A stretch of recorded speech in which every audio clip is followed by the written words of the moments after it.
Hello, bonjour, salam le bnat. Aujourd'hui, pour ce deuxième épisode d'un Au fil du cafetin, j'accueille une invitée assez spéciale dans le sens où elle est tout en couleur, elle est pétillante. On la regarde, on a envie de sourire, elle respire la joie de vivre. C'est Sophia, coach personnel. Sophia, je te laisse te présenter avec tes propres mots. Merci beaucoup, Myriam. Déjà, c'est très touchant. C'est ces mots doux, ces mots gentils qui me présentent et je pense qu'ils me présentent bien.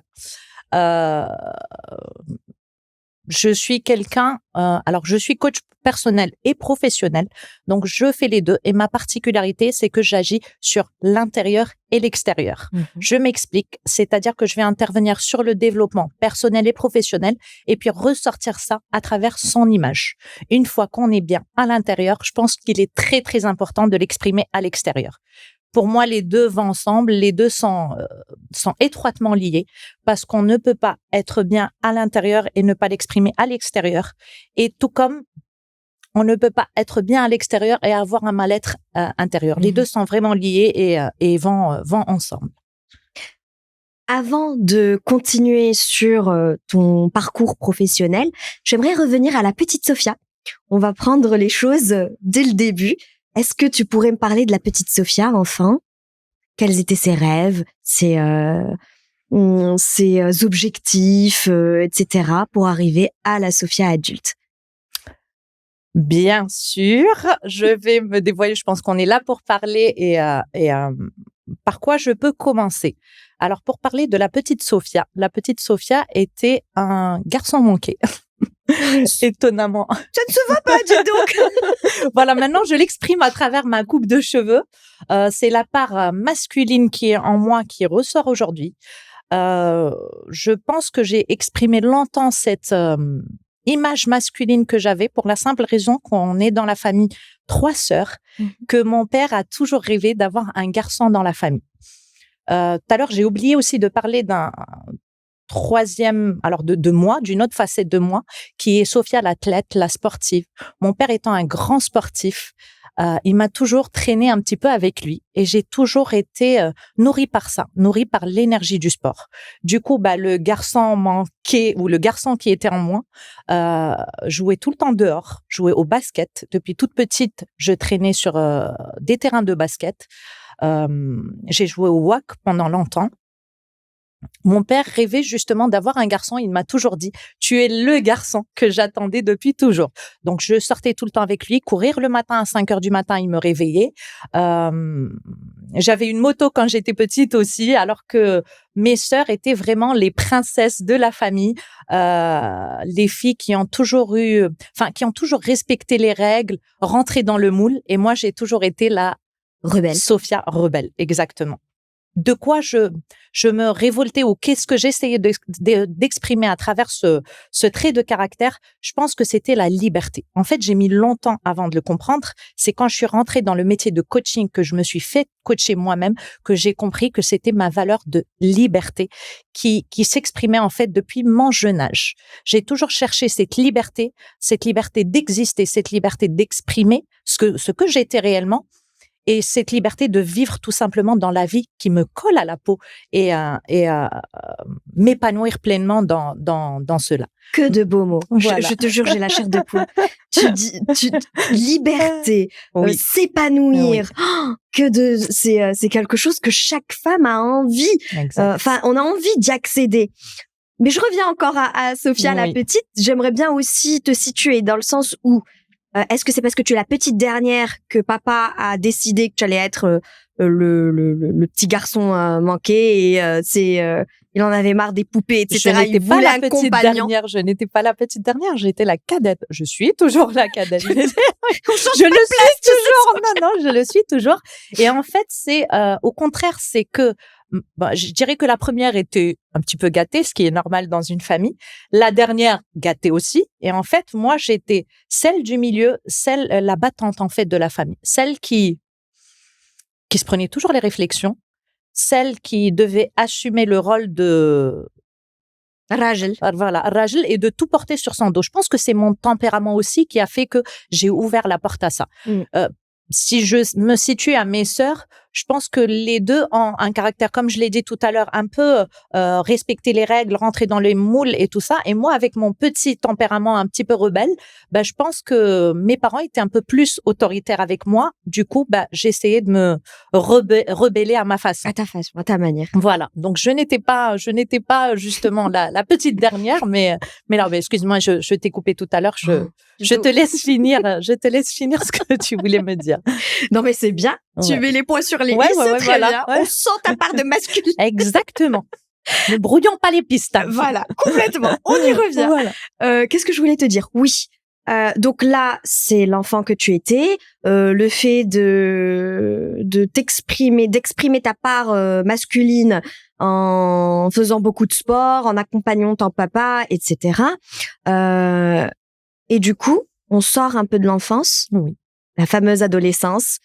Le fait de devenir majeur et de pouvoir choisir sa propre vie. On en est à cette étape-là. Tout à fait. Dis-moi. Alors, j'ai grandi très, très vite parce que j'ai quitté mon cocon familial à l'âge de 17 ans.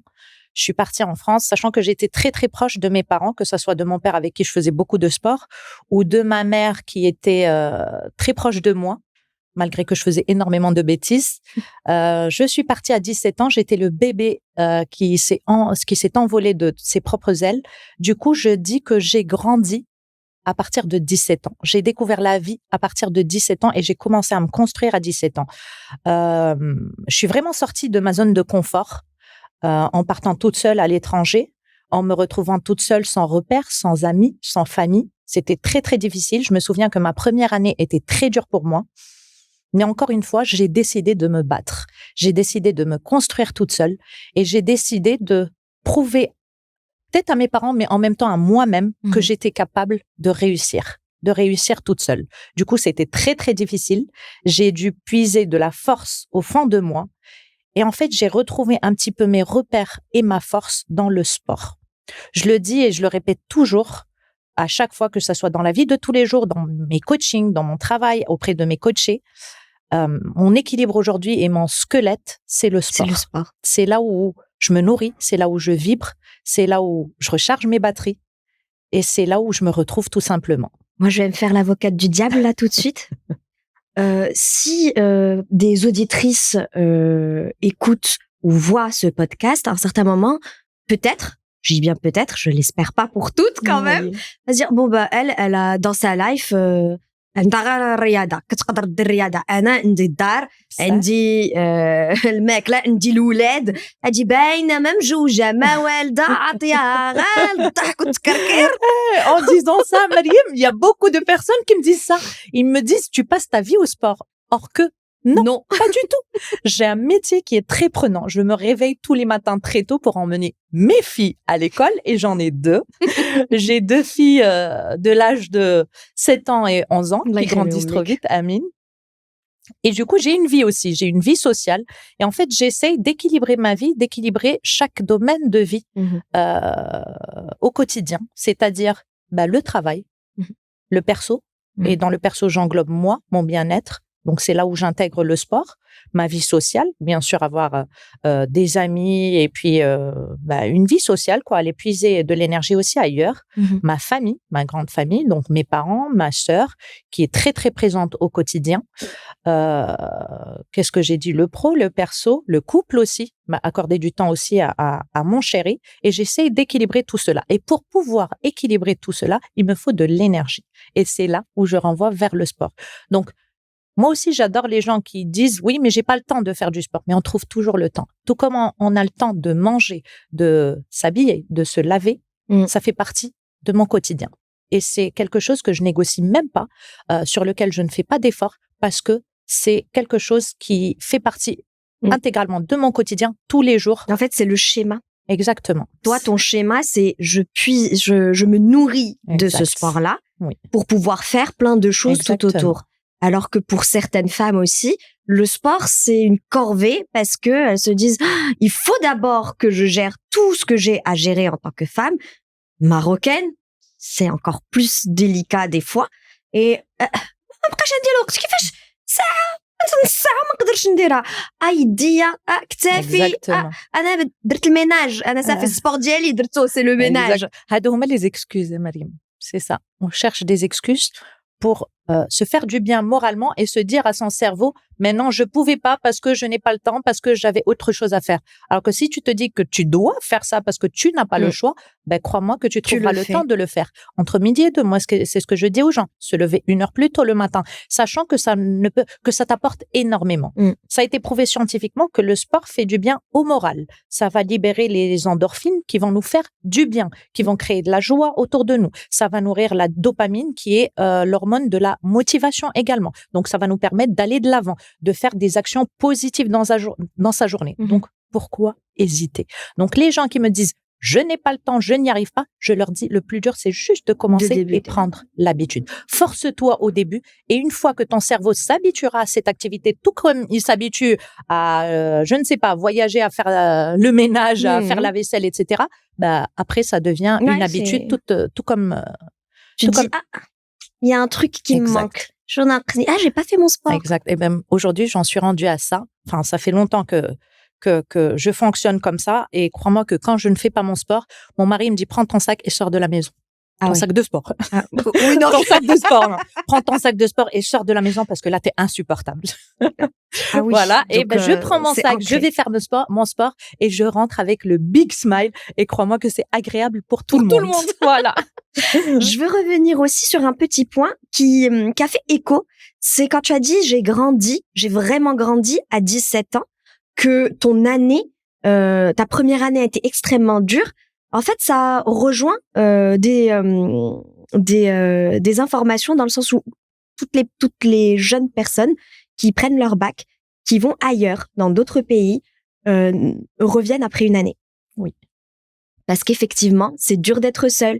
C'est dur de devenir autonome dans le sens où il faut nettoyer son logement, se préparer à manger, faire ses courses, payer ses factures. Exactement. Et donc, en fait, ce n'est pas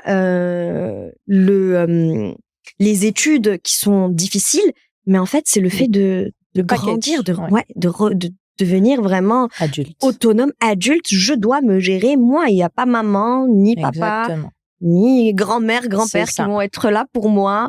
Et c'est d'autant plus difficile pour nous, les Marocains, parce qu'on grandit dans un environnement qui est très, très assisté, si je peux le dire. On est assisté dans tout, par les nounous, par les chauffeurs, par les parents. تهضري على راسك انا ما عنديش نونو. ما كبرتيش بلا نونو. ما كبرتيش بلا نونو. سميتها نونو. دادا اكزاكتوم. دادا اللي كطيب، دادا اللي كتجمع لك حويجاتك، دادا qui te prépare ton petit déjeuner le matin. Et en fait, une fois que tu te retrouves sans dada, sans papa, sans maman, sans personne derrière, sans mamie, sans personne derrière, bah, tu es à nu, en fait. Une claque, tu reçois une claque. Exactement. C'est ça la vie. S'il y a personne, si tu ne fais pas tes affaires, si tu t'occupes pas de tes factures, de ton frigo, remplir ton frigo, ranger ta maison, eh ben, tu refais tes valises et rentres au Maroc. Et c'est ce qu'on vit, pour certains enfants, c'est ce qui se passe. Exactement. C'est qu'ils ont du mal à assumer cette responsabilité de grandir, de s'assumer, et puis de prendre les devants et construire sa vie. Parce que la vie ne nous a pas rendu la tâche facile. Et c'est ce que je dis toujours maintenant aux parents, aux mamans que je coach. Apprenez à vos enfants à être autonomes. Responsabilisez-les le plus tôt possible. Faites-leur faire des stages dans des environnements qui ne sont pas forcément tout confort. Sortez-les justement de cette zone de confort, parce que vous allez leur rendre la tâche plus facile et vous allez vraiment les aider à se reconstruire par la suite, ou à se construire plus tard. Donc là, il y a eu notre Sophia enfant, on a eu notre petite Sophia adolescente qui, ça y est, devient grande à l'âge de 17 ans. Les études, dans quel pays Alors, je suis partie en France. Je suis partie poursuivre mes études supérieures en France. J'ai commencé par la faculté de sciences éco. Et là, j'étais dans un environnement où il n'y avait pas trop de cadres. En fait, on était un petit peu lâchés dans la nature, où il fallait que tu fasses tout toute seule. Et je n'avais pas de cadre. Bizarrement, moi qui n'aimais pas les cadres et qui n'aimais pas les limites, là, dans mes études, je me suis retrouvée sans cadre, sans structure. et ça m'a un petit peu dérangée. Ça m'a un petit peu titillée. Et là, je me suis dit, oula, Sophia, là, tu es en train de vivre autre chose. Toi qui es toujours repoussé les limites, qui est toujours détesté ça, en fait, il y a quelque chose qui commence à changer en toi. Donc, j'observais. Bon, c'était un modèle qui me correspondait pas dans tous les cas. Et du coup, je me suis dit, non, Sophia, toi, tu es une bosseuse, tu es une fonceuse. Si tu as besoin de cadre, mets-toi un cadre. Mets-toi ton propre cadre. Et là, j'ai fait une école de commerce où je me suis donnée à fond, mais à fond, parce que je voulais absolument me prouver à moi-même et prouver à mes parents que j'étais capable de réussir, que malgré l'éloignement, malgré le changement de pays, malgré… Le jeune âge. Exactement, le jeune âge, j'avais envie et j'avais ce besoin de sentir la fierté des autres et d'être… de réussir ce pourquoi j'étais partie. Donc, j'ai fait l'école de commerce, j'ai eu mon diplôme avec mention, très bien. Et j'étais très, très fière de moi. Une fois que le diplôme en poche, je me suis dit, une fois que tu es là, bon, je commençais à bien apprécier la vie en France. Je commençais à prendre mes marques, à me faire mes amis, une nouvelle famille aussi là-bas. Et je me suis dit, tant qu'à faire, tu es partie, ça fait déjà 7 ans que tu es ici. Enfin, 7 ans, non, 6 ans. Il faut quand même que tu prennes de l'expérience ici en France. Il faut que tu travailles, que tu vois comment ça se passe en France. Donc, j'ai intégré une société où j'ai travaillé dans le service. Alors, quand j'étais dans l'école de commerce, je voulais absolument faire du marketing parce que le marketing, c'était le truc à la mode. J'adorais, exactement. J'ai adoré la stratégie. Puis, j'étais dans une école de commerce où on travaillait beaucoup sur le marketing et la communication. Donc, je commençais à postuler dans les services marketing de toutes les sociétés. Puis, là où j'ai eu une ouverture, c'était dans le commercial d'une petite structure, enfin, une moyenne entreprise. Ils avaient besoin de quelqu'un pour développer le service commercial. J'ai dit, why not? C'est un stage. De toute façon, ça va durer 6 mois. Tu testes. Si ça te plaît, OK. Si ça te plaît pas, bah, tu repostuleras pour le service marketing. Et puis, c'est là où j'ai découvert le contact humain.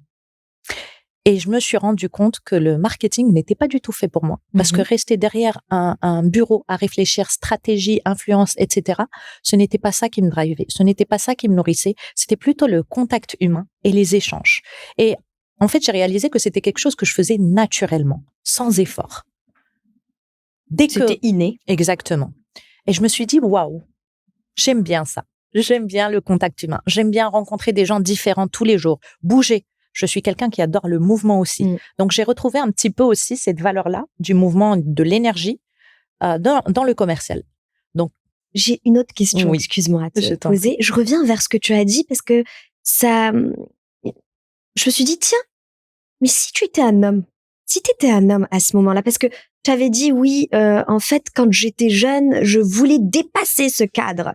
Je voulais toucher et dire non. Et en fait, quand tu as eu cette liberté, tu t'es dit, tiens, c'est pas forcément ce que je… Est-ce que c'est pas parce que tu es née fille dans un pays avec un conditionnement où la femme ou la jeune fille, elle se doit d'être dans ce moule-là, grandir en ayant ces critères-là pour dire elle a réussi, c'est une bonne jeune fille, c'est une bonne femme. C'est peut-être ça qui a fait que tu étais là en train de toujours, si je peux dire, flirter avec le danger de sortir du cadre. Et que quand tu as pu vivre, grandir à 17 ans et te faire ta propre vie, quand tu as vu que tu n'avais pas de cadre, tu te l'es mise toi-même, ce cadre-là. En fait, j'ai arrêté de me battre contre tout le monde. Parce que quand j'étais au Maroc, clairement, je me battais contre tout le monde. Je n'arrivais pas à comprendre pourquoi on avait des règles insensées. Qui pour moi, étaient, depuis mon jeune âge, mon père, il me le dit encore une fois, on n'a jamais eu de problème dans la famille. Il y a que toi. Et je lui ai toujours dit, aujourd'hui, je le dis en rigolant, je lui disais, mais papa, je voulais juste comprendre pourquoi on n'avait pas le droit de faire ci.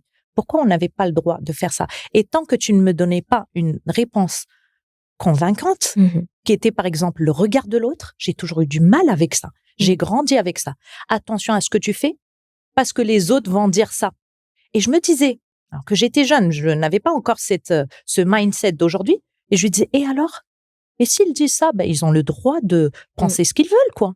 Moi, je sais que ce n'est pas vrai. Et c'est le principal. Oui, mon père me le disait toujours. Il me disait, écoute, Ici, au Maroc, tu es obligé de vivre avec le regard des autres. Je lui disais, mais pourquoi, papa? Explique-moi pourquoi on est obligé de vivre avec. Est-ce que toi, tu as confiance en moi? Est-ce que je suis quelqu'un qui est comme ça? Non. Donc, toi, tu le sais, moi, je sais. Oui, mais ça ne marche pas comme ça. Je pense que c'est aussi le fait que on a tout mélangé. On mélange tout. On mélange tout ce qui est culturel. On le mélange avec le religieux. On le mélange avec un conditionnement et l'éducation qui t'est donnée. Et puis cette ouverture aussi, la mondialisation et limite la schizophrénie du Marocain. Et ensuite, ça s'est répercuté aussi sur la Marocaine. Exact. Mais comment je veux ça, ça et ça, mais attention, touche pas à ça. Oui.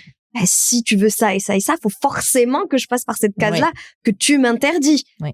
Donc oui, je trouve que ce que tu viens de dire sûrement va avoir écho sur d'autres femmes qui ont vécu ou qui sont en train de vivre ça en ce moment. Et des fois, on se rend pas compte du danger de la chose. Parce que si on a un tempérament qui n'est pas fort, ça peut vite détruire les gens. Ça peut agir sur la confiance de la personne, sur l'image qu'elle a d'elle-même. Tu vois pourquoi? Et aujourd'hui, c'est ce que je coach. C'est les sujets principaux du coaching. C'est la confiance en soi. Et cette problématique revient assez régulièrement, le regard de l'autre. Je n'arrive pas à faire ça parce que, et en fait, on revient toujours à, oui, mais qu'est-ce que les gens vont penser de moi? Et en fait, dans le coaching, moi, ce que j'essaye de faire tous les jours, c'est de remettre le cursus sur la personne. On s'en fout de ce que les autres vont dire. Dans tous les cas, ils vont parler. Que tu fasses bien ou mal, les gens vont parler parce que ça fait partie de notre culture, de la nature de la personne. Donc, concentre-toi sur toi. Fais ce qui te fait du bien. Ne laisse tout ça derrière toi. Ferme la porte à ça. À la négativité des gens, à la critique, au sabotage. Tu n'as pas besoin de ça. Tu as besoin de te concentrer sur toi, de connaître tes ressources, de connaître ce qui te fait vibrer tous les jours, ce qui va te nourrir tous les jours et ce qui va te faire du bien. Et laisse le regard des autres pour les autres parce que ça ne t'appartient pas, ça appartient aux autres. J'ai une petite question. Ce n'est pas la mienne, c'est celle de Samah, notre invité de l'épisode précédent, qui en regardant ton profil, en regardant aussi ta page Instagram, avait une question. C'est pourquoi est-ce que tu as choisi le métier de coaching? Oui, bien sûr. Alors regarde, ça me fait sourire. J'ai choisi ce métier-là parce que comme je t'ai dit tout à l'heure, depuis toute petite, j'ai été attirée. Alors j'ai deux passions dans la vie, le sport dont je t'ai déjà parlé et l'être humain dans toute sa complexité. Depuis toute petite, j'étais quelqu'un qui allait facilement vers les gens, qui m'ouvrait facilement aux autres. D'ailleurs, tu me verras toujours, j'accueille toujours les gens avec le grand sourire parce que j'adore échanger avec les gens. Et j'ai toujours été la problème solver dans les groupes. Dans chaque troupe où je me mettais, que ça soit dans mon cercle d'amis ici ou en France ou quel que soit l'endroit où je suis, tu trouveras toujours Sophia qui essaye d'aider les autres, qui essaye de résoudre le problème des autres, qui est fascinée un petit peu par la vie de tout le monde. Donc, en fait, quand j'ai fait mon parcours scolaire, le schéma classique, faire ses études, travailler dans une société, un cadre carré et bien structuré, au bout d'un moment, je me disais, boring. C'est bien, voilà. C'est bien, tu gagnes bien ta vie, etc. Mais je me voyais pas me lever tous les jours pour quelque chose qui me booste pas. Et du coup, je me suis dit, Sophia, qu'est-ce que tu sais faire naturellement? Qu'est-ce qui te fait vibrer dans ta vie? C'est le contact humain. C'est aider les gens, tout simplement. C'est quelque chose que j'ai fait aussi à travers ma deuxième vie ou mon second métier, qui était accompagnement dans l'amincissement. En fait, on avait des centres d'esthétique et d'ailleurs un petit coucou à toutes mes clientes, centre d'esthétique et d'épilation définitive. Et en fait, je faisais de l'accompagnement dans la transformation de la personne. Donc, elle venait pour perdre du poids. Une fois qu'elle perdait du poids, son image extérieure changeait. Donc, elle avait besoin de se faire accompagner, que ce soit intérieur ou extérieur. Donc, c'est quelque chose que je commençais à faire naturellement parce que c'est quelque chose qui était pour moi simple à faire. Mais en fait, pendant certaines périodes, je me retrouvais un petit peu limitée parce que clairement, c'est un métier. C'est un métier. Ok, je le faisais naturellement, mais il y a des fois où j'avais mes limites. quand ça commençait un petit peu à se corser, je me disais, tiens, je sais pas comment faire avec cette cliente. Je ne sais pas quoi lui dire. Je ne sais pas comment résoudre ses problèmes. Et je commençais à faire mes petites recherches. C'est là où le coaching a surgi dans ma vie. Puis j'ai fait une formation de coaching de vie et d'image parce que j'adore les vêtements, j'adore la beauté, j'adore l'extérieur, voilà. Ça, c'est une autre histoire, mais je pense qu'on en parlera une autre fois parce que elle est assez longue. Et en fait, j'ai fait cette école-là de coaching et j'ai appris énormément de choses. J'ai appris déjà sur moi parce qu'avant de pouvoir coacher les autres et aider les autres, il faut faire le point sur sa vie. Et en fait, ça m'a fait tellement, mais tellement du bien de me connaître, de me reconnecter à moi et de trouver un sens dans tout ce que je faisais. Pourquoi j'ai été comme ça? Pourquoi j'adorais le sport? Pourquoi j'adorais l'humain, etc. J'ai compris énormément de choses. J'ai réglé pas mal de blocages aussi que j'avais dans ma vie et j'avais envie de partager ça avec tout le monde. Donc, une fois blindée avec tous les outils nécessaires et les méthodes, parce que clairement, on s'appuie sur la psychanalyse et la psychologie, je m'étais dit, allons-y. Lance-toi dans cette aventure de Sowell Coaching. Et j'ai décidé d'allier les deux, de faire un coaching holistique qui s'intéresse à tous les paramètres de la personne, l'intérieur et l'extérieur, et le professionnel également. Voilà, Samah, j'espère que j'ai répondu à ta question. Samah, au besoin, un petit commentaire en bas ou... Merci. Comme ça, tu pourras lui dire, c'était super, tu as bien. Et Samah, au plaisir de te rencontrer. Pourquoi pas? On pourrait refaire un autre podcast avec tout le monde. Avec grand plaisir. C'est toujours un plaisir d'échanger avec toi, Mariam. Merci. Donc, je continue tout en revenant vers ce que tu me dis, parce que c'est ça le but. Il y a aussi autre chose. Je pense aussi que ça aurait pu faire tilt dans la tête des filles, des femmes qui nous écoutent aujourd'hui.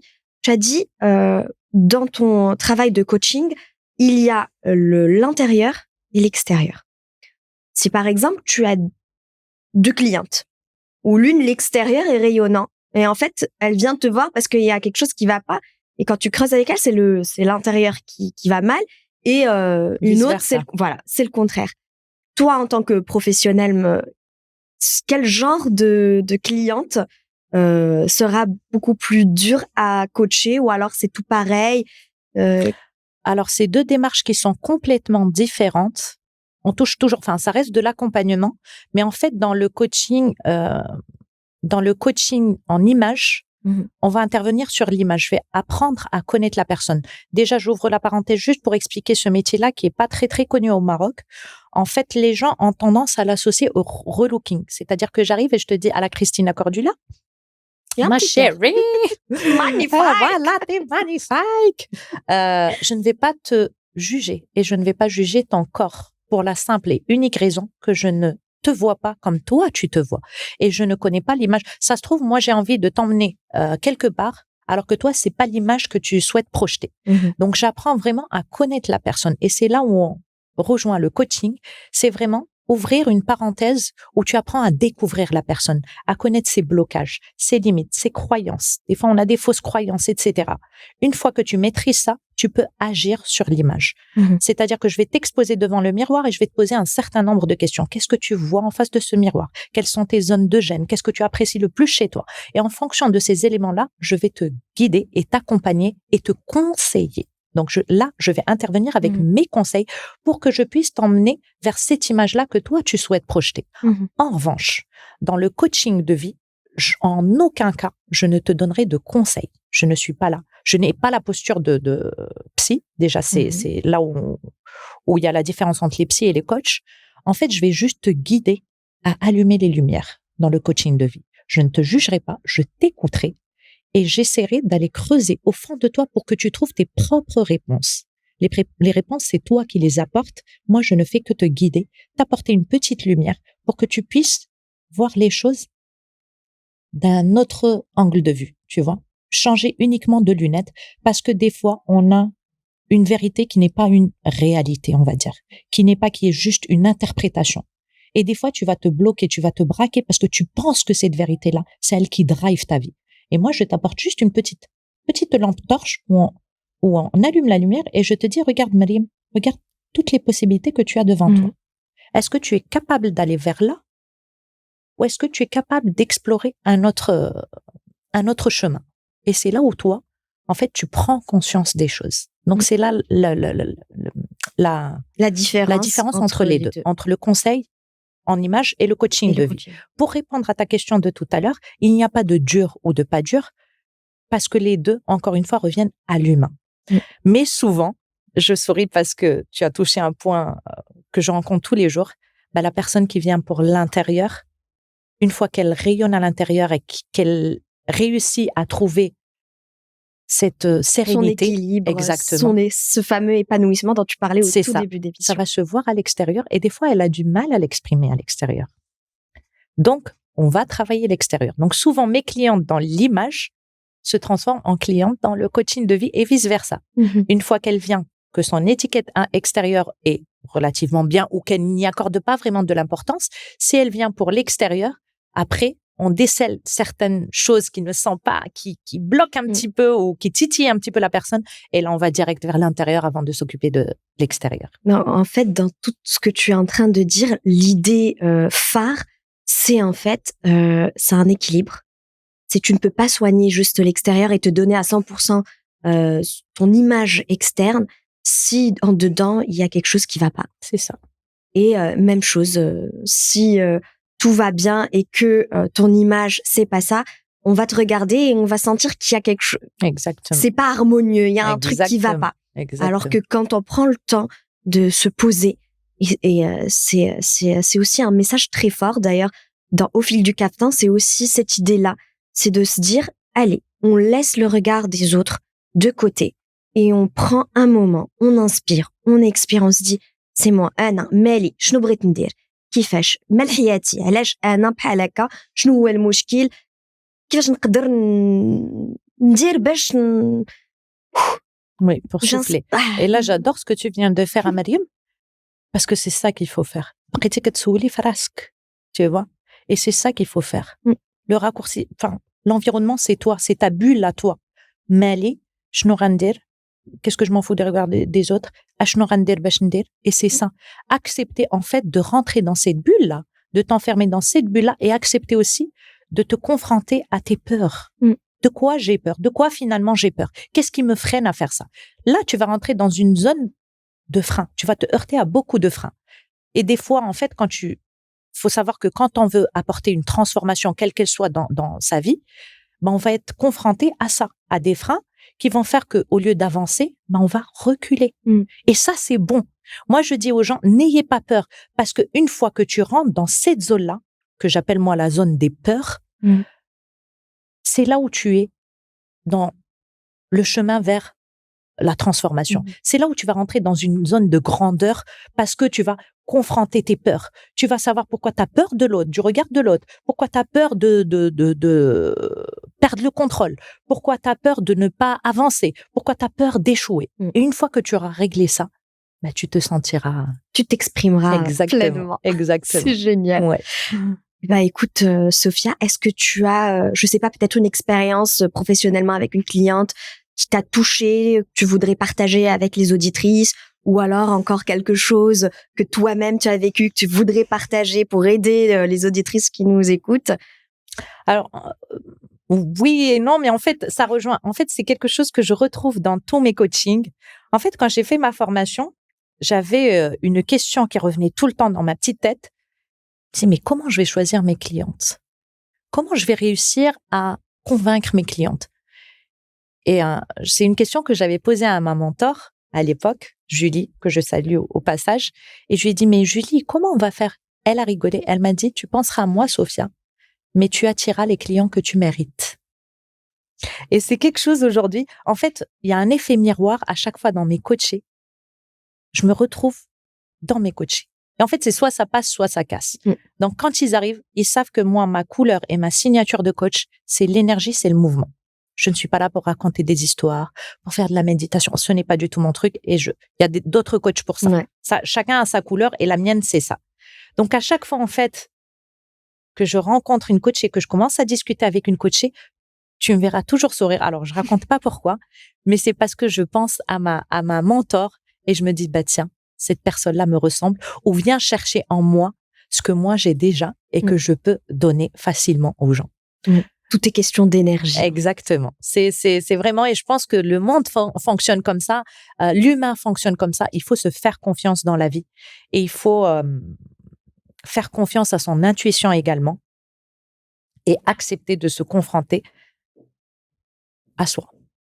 Voilà. Ouais, écoute, pour clore notre émission, déjà, tu vois, c'est vrai que le temps ça passe vite. Pour clore l'émission, on a notre fameuse question que je vais te poser. C'est la suivante. À ton avis, Sophia, quel est l'allié de la femme et quel est l'ennemi de la femme marocaine? Alors, je vais répondre aux deux questions parce que pour moi, les deux questions se rejoignent. Dans quel sens? Dans le sens où je pense que l'allié et l'ennemi de l'être humain, et non pas que de la femme, c'est soi-même. Notre cerveau est formaté pour nous auto-saboter. Il y a toujours cette petite voix interne qui va surgir tout le temps, pour te dire attention, tu fais mal les choses. Attention, t'es pas jolie aujourd'hui. Attention, ça c'est pas moche, c'est moche. Attention, si tu fais ça, tu vas. Et en fait, c'est ton instinct ou c'est ton cerveau qui se braque, qui est là pour travailler, enfin faire sa fonction numéro 1, qui est là pour nous protéger. Donc, il tire à chaque fois des sonnettes d'alarme. Attention à ci, attention à ça. Et en fait, si tu le maîtrises pas, toi, si tu parles pas à cette petite voix interne, que tu lui dises cool, zen, c'est moi qui tiens le volant. C'est moi qui tiens les rênes de ma vie. Je sais où je vais. J'ai envie de tenter ça. Et moi, ça m'arrive souvent de me parler à moi-même, tu vois, à me dire, mais ce n'est pas grave. Et si j'ai envie de le faire, je le ferai.